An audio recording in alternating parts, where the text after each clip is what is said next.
कांग्रेस के विधान परिषद सदस्य प्रेमचंद मिश्रा सरकारी स्कूल में मैथिली पढ़ौनीक मांग लऽ कऽ बिहार विधान परिषद में कार्य स्थगन प्रस्ताव दिलनि। अपन कार्य स्थगन प्रस्ताव में प्रेमचंद मिश्रा कहलनि जे मैथिली भाषा संविधानक 8म अनुसूची में शामिल अछि, एकर बावजूद बिहारक स्कूली पाठ्यक्रम में एकरा अनिवार्य रूप से शामिल नहीं कयल गेल अछि, जे कि दुर्भाग्यपूर्ण अछि। ओ कहलनि जे मैथिली भाषा बजनिहार करोड़ों में छथि, एकर बावजूद बिहारक स्कूली पाठ्यक्रम से एकरा हटा देल गेल अछि। प्रेमचंद मिश्रा कहलनि जे ई सबसँ बड़का दुर्भाग्यक गप अछि जे बिहारक पड़ोसी राज्य झारखंड आ देशक राजधानी दिल्ली में एकरा उचित स्थान प्राप्त अछि, लेकिन भाषाक जननी अर्थात बिहार में ही उपेक्षाक शिकार बनल। ओ एहि विषय के गंभीरता और करोड़ों लोकक भावना के ध्यान में रखैत एहि पर गंभीर चर्चा करबाक मांग कयलनि अछि। की कहलनि प्रेमचंद मिश्रा, सुनल जाओ। कांग्रेस की तरफ से मेरा कार्य स्थगन है मैथिली भाषा के संबंध में। आप सबको बताना चाहता हूँ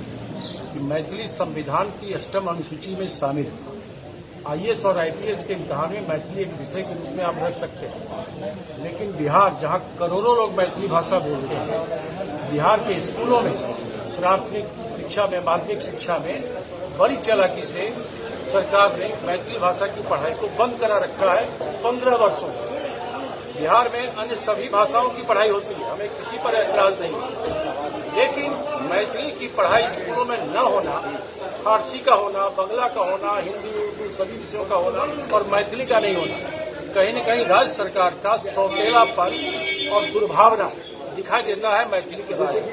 इसीलिए आज इस पर कार्य स्थगन हम लोग कह रहे हैं। सरकार से पूछेंगे जहाँ करोड़ों लोग मैथिली बोलते हैं तो क्या मैथिली भाषा की पढ़ाई तमिलनाडु में होगी? इसने अपने कार्य स्थगन किया और सरकार मिथिला मैथिलीक दृष्टिकोण से एक महत्वपूर्ण मांग उठेलनि अछि कांग्रेस के बिहार विधान परिषद के सदस्य प्रेमचंद मिश्रा, जे मैथिलीक पढ़ौनी सरकारी विद्यालय में होबाक चाही। एहि लेल ठाम ठाम पर विभिन्न रास सामाजिक संगठन द्वारा लगातार धरना प्रदर्शन होइत रहल अछि। अपने लोग देख रहल छी समधिया.com।